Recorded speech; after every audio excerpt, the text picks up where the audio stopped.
tube, or evening if you're in the Eastern Hemisphere, Western. Where's the sun right now? Eastern. Okay. Wherever you are, have a lovely day. And welcome to another week of Shut Up and Poetry. We're your hosts. I am Esty Says. This is Salad Khan. We are here to bring you the latest and greatest inside the world of slam poetry. And there's some good stuff, some not so good stuff, but mostly good stuff. So this week, we have more good stuff for you. We are featuring a poet by the name of Mal, and he is incredible. He's pretty cute. I'm excited about it. And he's very attractive. So, enjoy.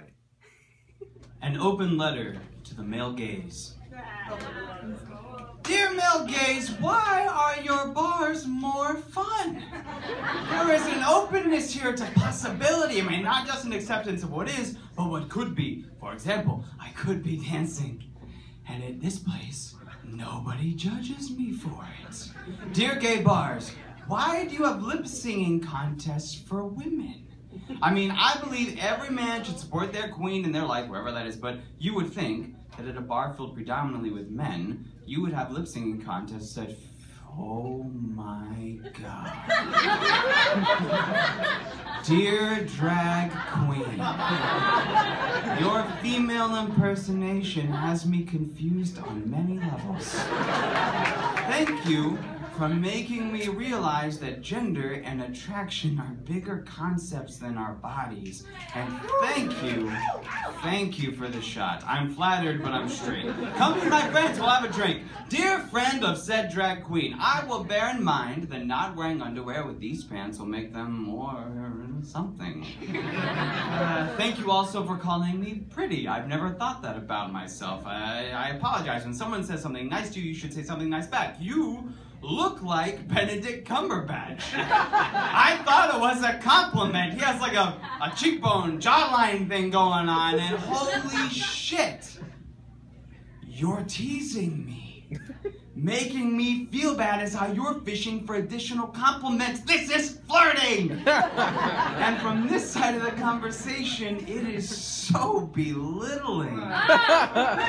Dear stranger, it's not cool to touch my face, bro. I mean, I'm not uncomfortable enough to say no, but an unwillingness to be impolite is not the same thing as saying yes. I mean, I'm not sure if that makes me a coward. I'm pretty sure that makes you rude. Dear man wearing a cardigan, thank you for showing me that we wield our attention like scalpels.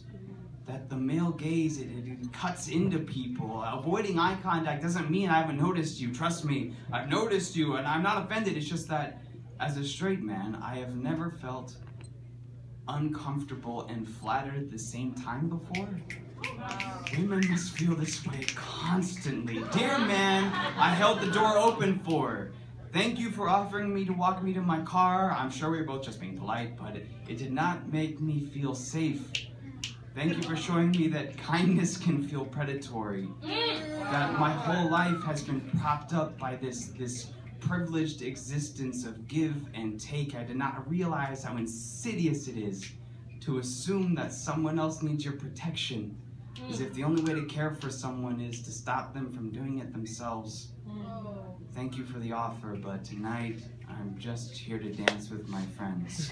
Alright, so poems like that are why I love this art form. I mean, this is so, like, beautifully written, yet it brings to light a very important issue.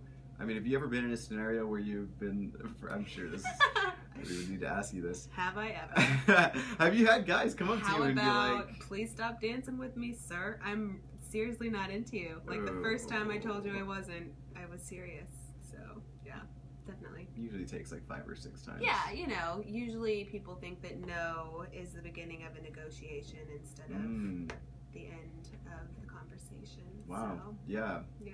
I mean, it's an important issue, and it's a touchy one because, like, yes, like, a lot of times guys and girls can come from a place of, like, you know, well intentions and good meanings when they offer to walk you to your car or, you know, like, buy you a drink or whatever.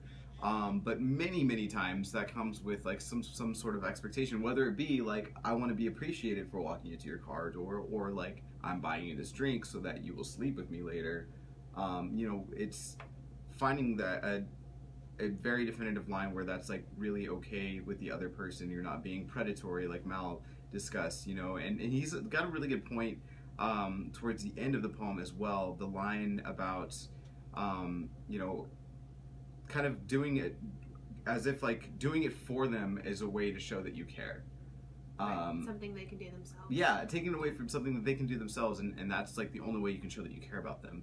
And so it's important to have these kind of discussions about it and to like establish some boundaries. Like socially, it's getting worse. I think that you know, like guys are just kind of feeling like, or girls are feeling like they can just kind of like say or do or talk or whatever. And it's like you saw the video, the catcalling video on YouTube. Some girl like put a video camera on her and got catcalled like 100 or 1,000 times or something like that. And that's just like normal. And she's just walking down the street. I'm like, I have a name, it's Sarah. You can call me that. It's perfect. So these are very, very important conversations that we need to be having. I think that like what's most important to me about this poem is about like how we treat each other. Like talking about caring about people and realizing that if it's somebody you just met, like how much can you really care for that person anyways? So just kind of to be mindful of how we treat others in, I guess, the bar setting. Mm-hmm. So that doesn't mean that you dislike them or don't treat them with respect, but it's the opposite actually. How to treat people with respect. So I really appreciated Mal's perspective. And yeah. I felt like he was talking about what it feels like for a woman to come into a bar full of men. Yeah, that's funny that this all like came about because he went to a gay bar. And had the tables turned on him. So let us know what you thought of Mal's poem in the comment section below. We'll have more information on how to find or hear more of Mal's poetry. And don't forget to subscribe. We have a new poet every single week. Poets, send us your poetry to shutupandpoetry@gmail.com to be featured on our channel. And we will see you guys next week. Stay tuned and do cool things and then write about those cool things you just did. Do it. Love ya. With love. Bye. Shut up. In poetry.